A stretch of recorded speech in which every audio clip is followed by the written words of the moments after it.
Hello everyone, welcome back to YouTube channel. আজি মই বনাবলৈ লৈছোঁ গাজৰৰ মিঠাই বনোৱাৰ বাবে এখন কেৰাহী অলপ গাখীৰ দি গৰম কৰি লম। যেতিয়া দেখিব গাখীৰটো গৰম হৈ আহিছে অলপকৈ চেনি দি লৰাই থাকিব।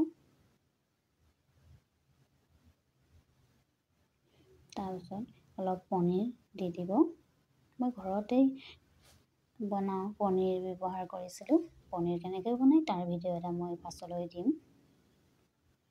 তাৰপিছত এনেকৈ চামুচখনেৰে লৰাই থাকিব। লৰাই শুকুৱাই দিব। তাৰপিছত অলপ নাৰিকলৰ গুড়ি দি দিব।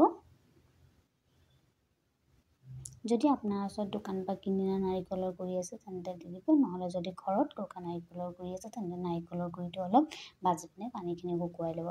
তাৰপিছত এয়া আমি প্লেট এখনত উলিয়াই ল'লোঁ নাৰিকলৰ গুড়িখিনি। তাৰপিছত দুটামান গাজৰ কাটি মই এটা মিক্সিত মাৰি ল'ম। এই দেখিছেনে গাজৰৰ পেষ্ট তৈয়াৰ কৰি ল'লোঁ। এতিয়া কেৰাহীত অলপ তেল বা ঘিউ যিকোনো আপুনি ব্যৱহাৰ কৰিব পাৰে। গাজৰখিনি দি দিম।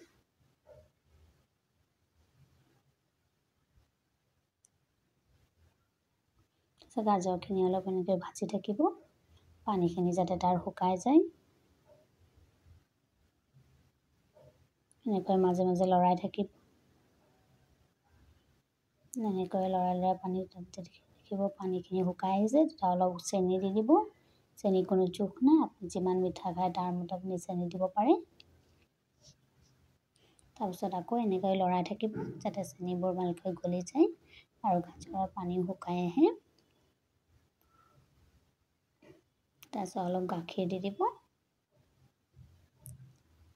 গাখীৰ দিয়াৰ পিছত আকৌ আপুনি লৰাই থাকিব। মাজে মাজে ৰ'ব, আকৌ মাজে মাজে লৰাই থাকিব। দেখিছে লৰাই পানীখিনি এনেকৈ শুকুৱাই দিব। আৰু অলপ গাজৰখিনি আৰু দেখিছোঁ অলপ দেখিব পানী আছে, তেতিয়া আকৌ আপুনি লৰাই এনেকৈ শুকুৱাই দিব। আমাৰ হৈ গ'ল গাজৰখিনি। এতিয়া গাজৰখিনি প্লেট এখনত উলিয়াই লৈছোঁ। তাৰপিছত আকৌ কেৰাহী এখন পাতি তাত অলপ চাউলৰ গুড়ি আপুনি ঘৰত খুন্দোৱা হ'ব পাৰে বা বজাৰৰ পৰা কিনি অনা ল'লেও হ'ব। মই বজাৰৰ পৰা কিনি অনা গুড়ি ব্যৱহাৰ কৰিছোঁ। দেখিছেনে গুড়িবোৰ অলপ ভাজি ল'লোঁ যাতে কেঁচা গোন্ধটো ওলাই যায়। তাৰপিছত চাউলৰ গুড়ি অলপ লৈ গাজৰৰ মিশ্ৰণত দি এনেকৈ মিলাই দিম।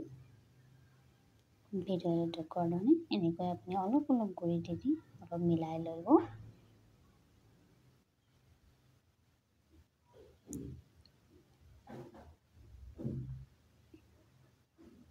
এনেকৈ প্ৰায় মিলাই থাকিব। আমাৰ গাজৰ মিলাই হৈ গ'ল। আকৌ নাৰিকলৰ লৈছিলোঁ তাতো অলপ চাউলৰ গুড়ি মিলাই এনেকৈ মুঠি ল'ম। এনেকৈ আকৌ মিলাই থাকিব। আমাৰ নাৰিকলৰ পৰা মিলা হৈ গ'ল। তাৰপিছত গাজৰৰ মিশ্ৰণ অলপ গাজৰ লৈ ভিডিঅ'টো দেখুওৱাৰ ধৰণে এনেকৈ গোল কৰিব। দেখিছেনে এনেকৈ গোল কৰি হাতেৰে এনেকৈ মিলাই অলপ ফাট আহিব পাৰে, ঠিক আছে, চিন্তা কৰিব নালাগে, একো নহয়। এনেকৈ আপুনি মিলাই থাকিব। এনেকৈ আঙুলিৰে মিলাই এটা বাতি বনাই ল'ব।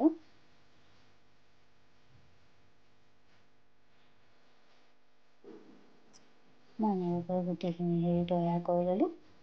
এতিয়া মই নাৰিকলৰ যি মিশ্ৰণ আছিলে সেয়ে গাজৰৰ ভৰাই দিম। যি গাজৰৰ বাতি ভৰাই থলোঁ তাতে ভৰাই দিম। এনেকৈ গোটেইকেইটাতে ভৰাই আমি ফিল আপ কৰি দিম।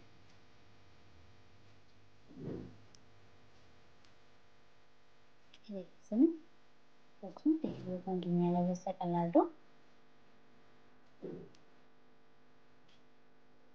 এনেকৈ মিলাই বাকী আপুনি ভৰাই ল'ব। দেখিছেনে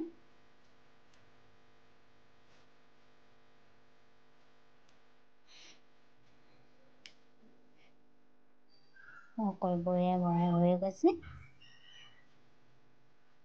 আপুনিও এনেকৈ ভৰাই ল'ব।